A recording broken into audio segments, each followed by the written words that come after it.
ჩემი დაპატიმრების პირველივე დღიდან ამ სასამართლო დარბაზში არაერთ გზის კაფიოდ დამიფიქსირებია და ახლაც განმეორდები. პასუხისმგებლობას არ გაურბივარ. განსხვავებით ეგრეთ წოდებული დაზარალებული დგებუაწისა. ვიმეორებ. პასუხისმგებლობას არ გაურბივარ და მგონია კანონში არსებობს ჩემი ქმედების სილის გაჭნის პასუხისმგებლობისთვის ადეკვატური მუხლი. მახსოვს ერთ-ერთ ხსოვმაზე ბატონმა პროკურორმა დაახლოებით ასეთი შინაარსის კითხვა დამისვა. ჩვენი ბრალდების კვალიფიკაციას თუ არ ეთანხმებით, გვიხარით მაშინ რომელი მუხლი გერგებაო. ამას მეკითხება ბრალდება მაშინ, როცა 10-მდე გამომძიებელმა ისე შეკრა საქმე და მოიტანა სასამართლოში, რომ ჩემთვის კითხვა არ დაუსვამს. ჩემი აზრი არ აინტერესებდათ. დარწმუნებული ვარ, თავის დროზე გამომძიებლებს პროფესიული კითხვები რომ დაესვათ. მიუკერძოებელი გამოძიება რომ ჩაეტარებინათ. ეგრეთ წოდებული დაზარალებული დგებუაძის ინტერესები არ გაეტარებინათ. ეს საქმე თავდასხმის კვალიფიკაციით სასამართლოში არ შემოვიდოდა. სისხლით დავიჭერო. შემპირდა და საჯაროდ მომცა ბრალდება დგებუაძემ 4-დან 7 წლამდე. პროკურატურაც მის სამსახურში ჩადგა სამწუხაროდ.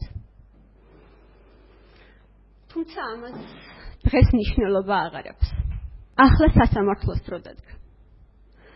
სასამართლომ უნდა იმსჯელოს ჩემს დანაშაულზე. იმაზე თუ რა სასჯელი მერგება. ოღონდ ერთი რამ გარდაუვალია.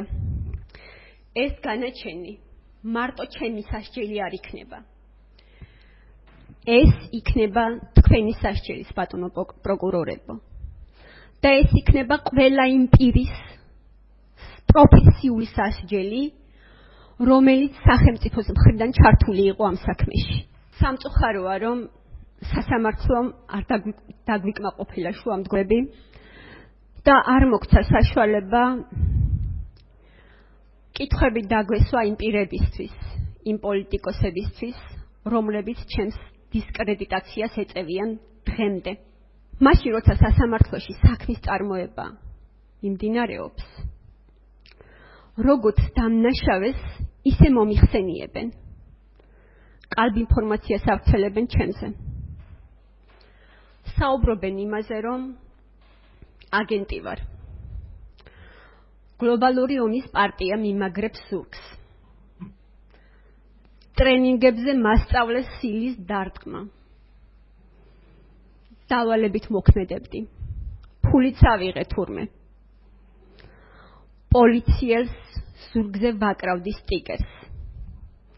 პოლიციის დაკნინებაზე და სისტემის ჩამოშლაზე მუშაობდი. აი 1000 სიგიჟე და ბოდვა. ოღონდ მართლა ბოდიში ამას რო ვამბობ, მაგრამ სხვანაირად ამას ახსნას მე ვერ ვუძებნი.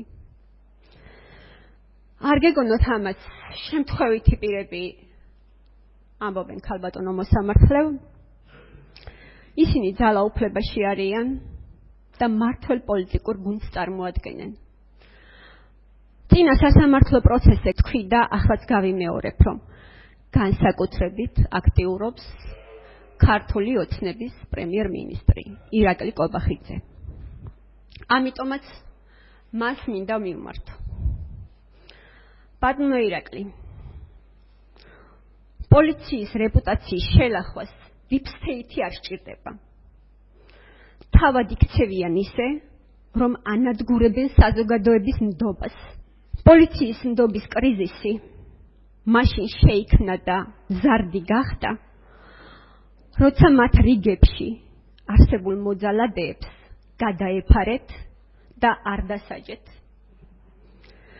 არ გამოიძიეთ ისეთი საქმეები, როგორიცაა ჩემს კოლეგებზე, გურამ როგავაზე, მაკა ჩიხლაძეზე, შეწირულზე, ქეშელაშვილზე, ბოდიში ყველას უბრალოდ ვერთვლი, თავდასხმის ფაქტები. ყველას გექნებათ ალბათ ეს ვიდეოები ნანახი. აი თავდასხმა რაც არის, აი რასაც უკეთებენ მაკაჩიხლაძეს, გურამ როგავას, შეწირულს, ეს არის თავდასხმა.